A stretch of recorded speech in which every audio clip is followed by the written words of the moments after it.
Everyone, this is your educator Harinder Kumar. Today we are going to discuss the topic from our chapter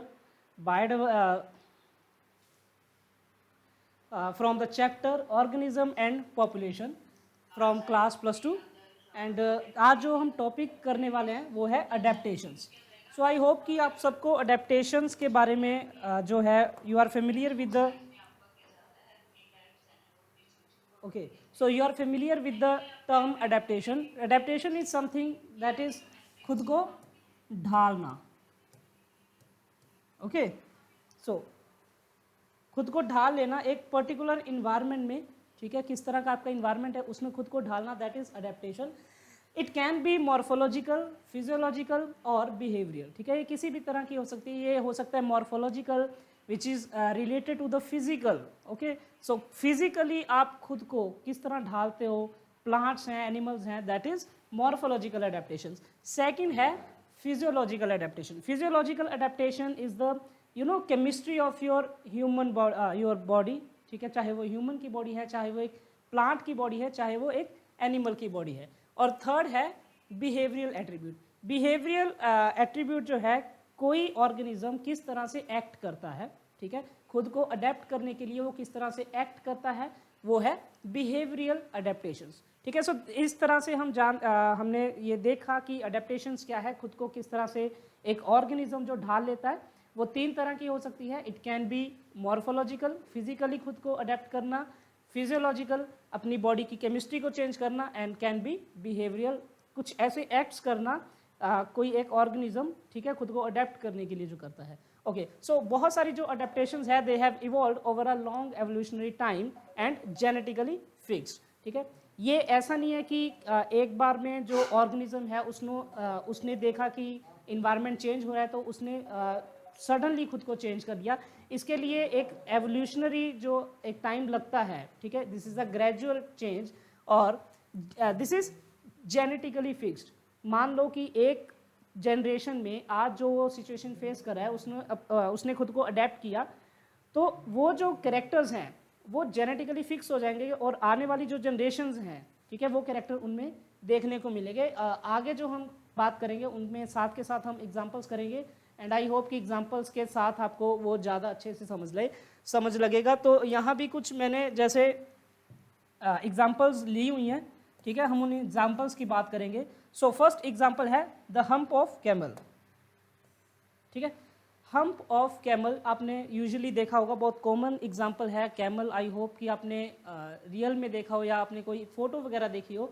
तो you will see there is a hump over the body of the camel. ठीक है, ये जो hump है, ठीक है, जैसे कि हम बात करते हैं द कैमल इज द, जैसे ये राजस्थान में काफ़ी आपको देखने को मिलता है, वहाँ पे जो कंडीशंस है, ठीक है, स्कैरिटी ऑफ वाटर, पानी की बहुत कमी है, तो वैसे एरियाज़ में एक कैमल खुद को अडेप्ट करता है.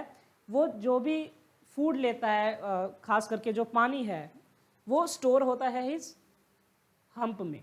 ठीक है, तो जैसे जैसे कंडीशंस बदलती हैं, कोई ऐसा टाइम आता है कि वाटर की बहुत ज़्यादा स्कैरिटी हो जाती है, कमी हो जाती है पानी की, तो वो इस हम्प में जो भी स्टोर करता है, चाहे पानी है, वाटर है, ठीक है, इन टर्म्स ऑफ न्यूट्रिशन, वो टाइम टू टाइम लेता है. सेकेंड जो एग्जाम्पल है the skin of polar bear. ठीक है, पोलर बियर की आई होप आपने फोटोज़ वगैरह देखी होंगी, क्योंकि रियल में हमारे इलाकों में जैसे बेसिकली नॉर्थ इंडिया में जो है वो नहीं मिलता. ठीक है, वो कुछ जैसे आर्कटिक रीजन्स हैं, ठीक है, अंटार्कटिक रीजन है, वहाँ आपको पोलर बियर्स देखने को मिलते हैं. अगर आपने ध्यान से देखा उनकी जो स्किन है, ठीक है, एक्चुअली में जो आप देखते हो that white colour is not the skin of that polar bear. Actual में अगर आप देखोगे तो the colour of the skin colour of the polar beer is black in colour. Okay, so brown in colour, but the appearance, that white appearance you seen on the body of the polar beer, वो actually एक specialised structure है जो उनको help करती है and they provide as the skin provide, okay, so that skin provide as an insulator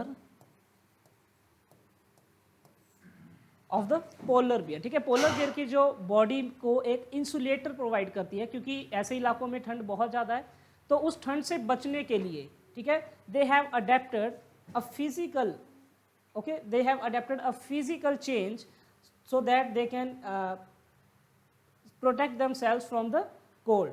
Third जो example है, that is thorn of the cactus. Okay, so look at the example. See the structure. आप सबने cactus देखा होगा, ठीक है? So this is the example, this is the photograph of the this cactus. देख सकते हो on this cactus. Okay, so this is cactus. ये जो आप देख सकते हो, these are modified leaves. ये thorns हैं, ठीक है? So they are actually modified leaves. अब क्वेश्चन ये है कि कैक्टस को ऐसी क्या ज़रूरत पड़ी कि उसने अपने लीफ को मॉडिफाई कर दिया इन द फॉर्म ऑफ थॉर्न्स, ठीक है? क्या है कि कैक्टस जो एक प्लांट है, that is xerophytic plant. Xerophytic plant का मतलब है which are found on dry places, जहाँ पे पानी की कमी हो, ठीक है? जैसे हमारे इंडिया की बात करें तो राजस्थान वाला जो एरिया है वो जीरोफिटिक एरियाज हैं, वहाँ पे जैसे पानी की कमी है, ठीक है? तो क्या होता है, this thorns are actually help in reducing the transpiration. Okay, transpiration. I hope you guys know the meaning of transpiration. The excess removal of the water from the plant body is the transpiration.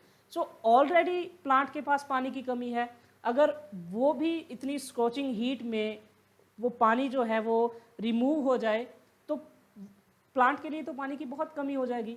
तो इस situation को overcome करने के लिए they have adapted the modified leaves that are the thorns, जो क्या करते हैं, that are reduce transpiration rate.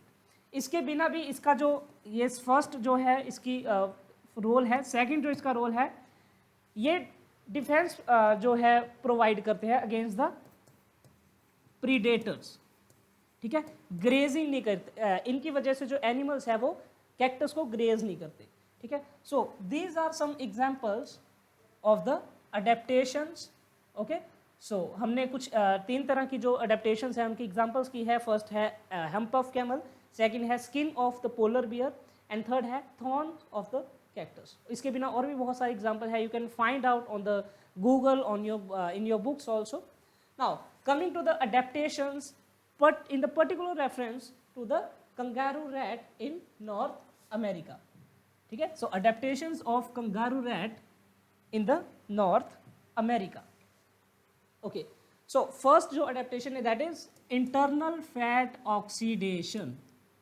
Internal fat oxidation. Okay, so mostly जो ऑर्गेनिजम्स हैं वो फैट ऑक्सीडेशन करते हैं. तो इनमें क्या है कि जो ये कंगारू रैट्स हैं, अगेन ये पाए जाते हैं वैसे जीरोफिटिक एरियाज जो हैं, ड्राई एरियाज में, वहाँ भी पानी की कमी है. तो फिर से वही बात आती है कि अगर कोई एनिमल है उसको प्यास भी लगेगी, there are lots of body functions जिनमें पानी की ज़रूरत पड़ेगी, ठीक है? अगर ऑलरेडी पानी की कमी है तो उस तरह की सिचुएशन को ओवरकम करने के लिए एक animal that is kangaroo rat किस तरह से खुद को अडेप्ट करेगा. First is internal fat oxidation.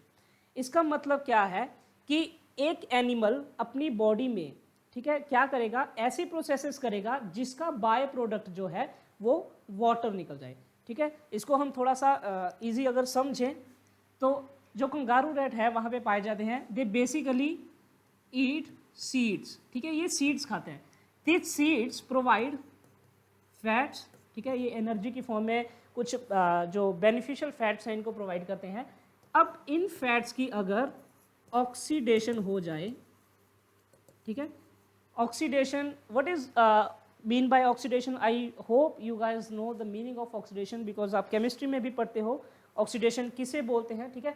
अगर इसकी ब्रेक डाउन, तो यहाँ पे एक स्पेशल वर्ड है इंटरनल फैट ऑक्सीडेशन. तो अगर इंटरनल ऑक्सीडेशन हो जाए, मतलब बॉडी के अंदर ऑक्सीडेशन हो जाए, तो वहाँ पे कुछ ऐसा जो रिजल्ट आएगा, उस रिजल्ट के साथ हमारे पास जो बाय प्रोडक्ट है, जो मतलब जिसकी यूज जो है इसमें नहीं है, वो बाय प्रोडक्ट होगा इन द फॉर्म ऑफ वाटर. अब इसी पानी को कंगारू रैट्स यूज करेंगे for different purpose of their body, ठीक है? तो वो सीड खाते हैं जो कि उन्हें फैट्स प्रोवाइड करते हैं, and this fats internally oxidize to give the by product in the form of water, और उस वाटर को ये यूज कर लेते हैं. सेकंड जो है वो है बाय कंसंट्रेट देयर यूरिन। ये कोशिश करेंगे कि कम से कम जो पानी है वो बॉडी से लॉस हो, तो उसके लिए ये क्या करेंगे, ये अपने यूरिन को कंसंट्रेट कर देंगे, जिसकी वजह से जितना यूरिन कंसंट्रेट ज़्यादा होगा वो उतना बॉडी से बाहर आएगा। ठीक है, so the ability to concentrate urine so that the minimum volume of water is used to remove the excretory products. So this is how a kangaroo rats adapt itself in the zero fatigue conditions. Okay, now coming to the next slide, that is Allen's rule. That is a very important rule of this chapter, Allen's rule. So Allen was a scientist. According to the Allen's rule, colder areas में जितने भी organism है, animal है, human beings also, they have smaller size and उनकी जो extremities हैं, ठीक है, जो उनके limbs हैं, for example वहाँ पे आप अगर observe करो तो वैसे एरियाज में पाए जाने वाले जो ऑर्गेनिज्म, ह्यूमंस की हम बात करें तो उनकी जो एक्सट्रीमिटीज़ हैं, लिम्स हैं, जैसे उनके ईयर्स हैं, ठीक है, they have smaller size as compare to the normal. जैसे हम खुद से अगर कंपेयर करके देखें, ये क्यों है, ये इसलिए है क्योंकि कोल्डर एरियाज है वहाँ पे एक ऑर्गेनिज्म खुद को ऐसे अडेप्ट कर ले कि वो कम से कम जो हीट है बॉडी की उसको लॉस करे। क्यों? कोल्डर एरियाज में एक ऑर्गेनिज्म को चाहिए कि उसकी बॉडी ज़्यादा से ज़्यादा हीट जो है प्रोड्यूस करे ताकि वो जो कोल्डर सिचुएशंस हैं उनसे बच सके। ओके, सो अगर सिचुएशन ऐसी हो जाए कि उसकी बॉडी उसका मतलब बॉडी साइज ज़्यादा हो, उसके जो लिम्स हैं या एक्सट्रीमिटीज़ हैं अगर वो भी बड़ी हो तो जो बॉडी हीट है वो बहुत जल्दी लूज हो। हमें उस चीज़ को रोकना है, ठीक है, नेचर को उस चीज़ को रोकना है। तो नेचर ने क्या किया, तो ये क्या करते हैं कि जो कोल्डर एरियाज में जो एनिमल्स हैं, ह्यूमंस हैं, उनकी जो एक्सट्रीमिटीज़ हैं वो स्मॉलर साइज की होगी as compare to us. So the mammals from colder climate have the shorter ears and limbs. उनके ईयर्स जो है वो शॉर्ट होंगे and the ears also, why? To reduce the heat loss. So for better explanation you can observe the image. So this is a image of the aquatic animal. ये seal की image है, this is seal. आप देख सकते हो इसमें किसी भी टाइप के ईयर्स आप नहीं देख पा रहे। ओके, इसकी जो बॉडी की अपीयरेंस है, this is quite not quite a bit differ from the normal animals you have seen in your localities. Okay, so इसका जो बॉडी का स्ट्रक्चर है वो भी डिफरेंट है। Why? Just to reduce the heat loss from their body. ठीक है, सो Allen's rule यही बोलता है कि जो कोल्डर एरियाज में एनिमल्स दिखते हैं उनका जो लिम्स हैं, एक्सट्रीमिटीज है, वो स्मॉलर साइज की होगी। The aquatic animals like seal have a thick layer of fat. You can observe in the structure of the seal there is a thick blubber, thick flat like structure on the body. Okay, the skin acts as the insulator, वो एक insulator की तरह काम करती है, ठीक है, and reduce the loss of the body heat. Next जो हमारी स्लाइड है that is at high altitude places. high altitude मतलब जैसे जैसे आप पहाड़ों में जाओ, हम बात करें हिमाचल की, उत्तराखंड की, तो वैसे इलाकों में at high altitude more than 3500 metre we feel altitude sickness. आपने खुद जो बच्चे घूमने फिरने जाते हो, आप हिमाचल जाते हो, उत्तराखंड जाते हो, शिमला, नैनीताल, वहाँ पे अगर आप फील करो जैसे जैसे आपकी गाड़ी ऊपर को जाती है वैसे आप थोड़ा you feel some sickness. Okay, so this is basically called altitude sickness. उसको एल्टीट्यूड सिकनेस बोलते हैं। जैसे जैसे आप ऊंचाई की तरफ जाते हो वैसे वैसे आप फील करते हो कि आपकी बॉडी में कुछ चेंजेस फील करते हो। यू फील नोजिया, ठीक है, आपको वॉमिट जैसी कुछ फीलिंग आती है। यू फील हार्ट पैल्पिटेशंस, घबराहट होती है आपको, एंड यू फील फिटीग, कईयों को चक्कर भी आते हैं। This is not in the case of everyone but most of the people they feel the symptoms like nausea, heart palpitations and there's a fatigue. Why? Due to the low atmospheric pressure. जैसे जैसे आप ऊंचाई की तरफ जाते हो atmospheric pressure है जो वैसे वैसे वो लो होता है। So the body does not get enough oxygen, body को ऑक्सीजन नहीं मिल पाती, ठीक है, जो हमारा ब्रीथिंग चल रही थी वो डिस्टर्ब होती है, उसकी वजह से हम कुछ ये जो सिम्टम्स हैं वो फील करते हैं। सो बॉडी उस चीज़ को कंपनसेट करने के लिए, ये जो ऑक्सीजन की डिमांड जो पूरी नहीं हो रही उसको कंपनसेट करने के लिए the body compensate low oxygen availability, how? By increasing RBC red blood cells, उनकी जो अमाउंट है उसको इंक्रीज कर देगी, number 1। Second, by increasing breathing rate. So most of the students confuse in breathing rates, okay, heart rate. For example, if I ask you what is the what is the heart rate of the human beings, what is the breathing rate? If I ask you the breathing rate, and then you say that 32 beats per minute, so this is wrong. This is actually the heart rate. अगर मैं breathing rate की बात करूं, the breathing rate is basically breaths पर minute. आपने 1 minute में कितनी बार सांस लिया, ठीक है। सो अगर जैसे जैसे हम हाई अल्टीट्यूड में जाते हैं, your breathing rate gets increase, आपको बहुत जल्दी जो है सांस जो है आप लेते हो, जल्दी जल्दी सांस लेते हो, या हम कॉमनली बोलते हैं कि सांस चढ़ रहा है जैसे जैसे हम ऊपर जा रहे हैं। Why? Because your breathing rate gets increase and decreasing the binding capacity of the haemoglobin. Already आपकी बॉडी में जैसे जैसे आप ऊपर जा रहे हो ऑक्सीजन की कमी आ रही है, अगर वो ऑक्सीजन, क्योंकि ऑक्सीजन अवेलेबिलिटी नहीं है, अगर वो हीमोग्लोबिन कार्बन डाइऑक्साइड के साथ जुड़ जाए, ठीक है, तो उसका जो प्रोडक्ट बनेगा that is quite harmful for the body. So उसकी हम जो अफिनिटी है, दैट बाइंडिंग कैपेसिटी, उसको हम डिक्रीज करते हैं। सो 3 जो हमने पॉइंट्स किए हैं हाई अल्टीट्यूड सिकनेस से बचने के लिए। नंबर 1, इंक्रीजिंग आरबीसीज, बॉडी अपने आरबीसीज को इंक्रीज कर देगी। Number 2, increasing breathing rate, and number 3, decreasing the binding capacity. 2 चीज इंक्रीज हो रही है, क्या क्या इंक्रीज हो रहा है? आरबीसी और ब्रीदिंग रेट। एक चीज डिक्रीज हो रही है, क्या? बाइंडिंग कैपेसिटी, ठीक है। तो इसमें काफी बच्चे कंफ्यूज होते हैं कि क्या इंक्रीज करना है, क्या डिक्रीज करना है। सो इसका ध्यान रखना है कि आपने डिक्रीज किस चीज को करना है और इंक्रीज किस चीज को करना है। Okay, so this is the second last slide. ज़्यादा बड़ा लेक्चर नहीं होगा ये, क्योंकि टॉपिक जो है वो बहुत इंपॉर्टेंट है, इंटरेस्टिंग है, तो इसके लिए मैंने कोई ज़्यादा कंटेंट नहीं लिया। आप सिर्फ मेरी बात सुन लो, लिखा हुआ जो मटेरियल है वो you will find in your books. Okay, so coming to the next slide.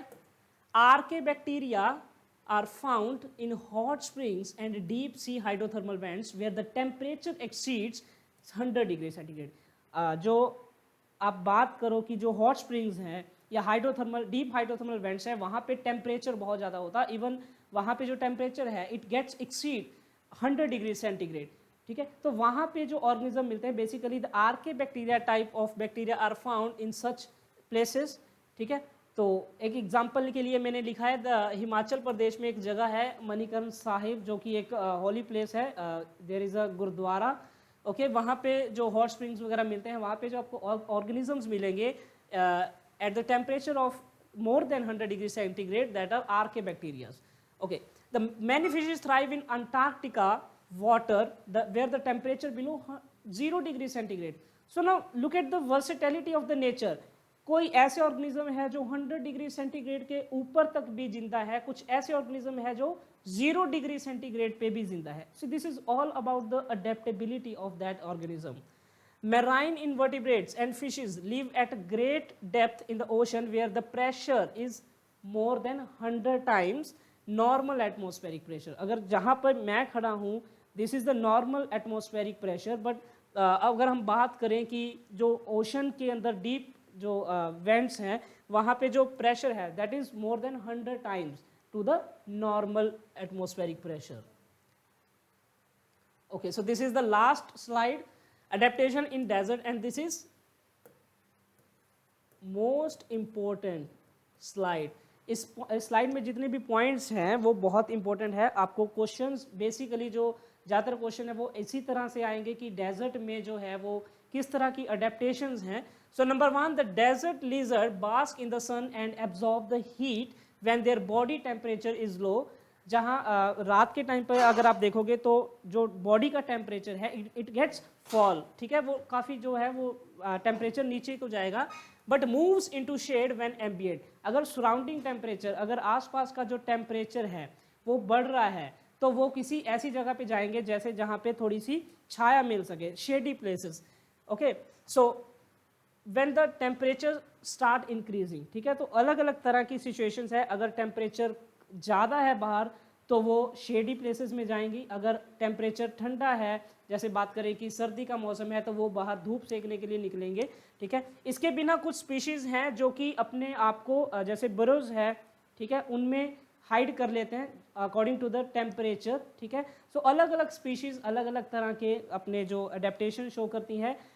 Second जो मोस्ट इंपॉर्टेंट चीज़ है that is eco geography. Eco geography का मतलब है कि कुछ ऑर्गेनिज्म इकोलॉजिकली खुद को जो है मेंटेन करने के लिए जियोग्राफिकली चेंज कर लेते हैं। फॉर एग्जांपल, अगर मैं एग्जांपल के तौर पे बताऊं तो एक जो एनिमल मुझे यहाँ, ठीक है, I am right now I am staying in Haryana, यहाँ पे मुझे जो ऑर्गेनिज्म मिला है, फॉर एग्जांपल मैं डॉग की बात करूँ, यहाँ पे जो मुझे डॉग मिल रहा है, और अगर मैं इसी डॉग की बात करूँ हिमाचल में, तो मैं इनकी फिजिकल अपीयरेंस में डिफरेंस देख सकता हूँ। यहाँ पे जो मैं डॉग देखूंगा वो जैसे नॉर्मल आप देखते हो वैसे होंगे, पर अगर मैं वही डॉग हिमाचल प्रदेश के जाऊँ तो इनका जो बॉडी साइज़ है वो थोड़ा सा बल्की टाइप का होगा, इन पे जो बॉडी हेयर्स हैं वो भी नॉर्मल हमारे यहाँ के स्पीशीज से थोड़े ज़्यादा होंगे। सो ये वही है, इको जियोग्राफिकली जियोग्राफी के अकॉर्डिंग जो है वो बॉडी खुद को चेंज करती है in terms of morphology, in terms of physiology and in terms of behaviour. So this is all about the adaptations. मैंने कोशिश की है कि मैं सारे पॉइंट्स मैंने कवर किए हैं इसमें। बेसिकली एनसीईआरटी के जो पॉइंट्स हैं, I will cover all the points from the NCERT. अगर इसके बिना भी if you have any inquiry you can ask me in the comment section. So I hope कि आपको यहाँ तक सब समझ में आया हो। Okay, so this is from the chapter organism and population. Okay, so students, अगर आपको ये लेक्चर अच्छा लगा हो तो लेक्चर को लाइक, शेयर और सब्सक्राइब कर देना। अगर आपकी किसी भी तरह की कोई क्वेरी है so you can ask me in the comment section. Thank you.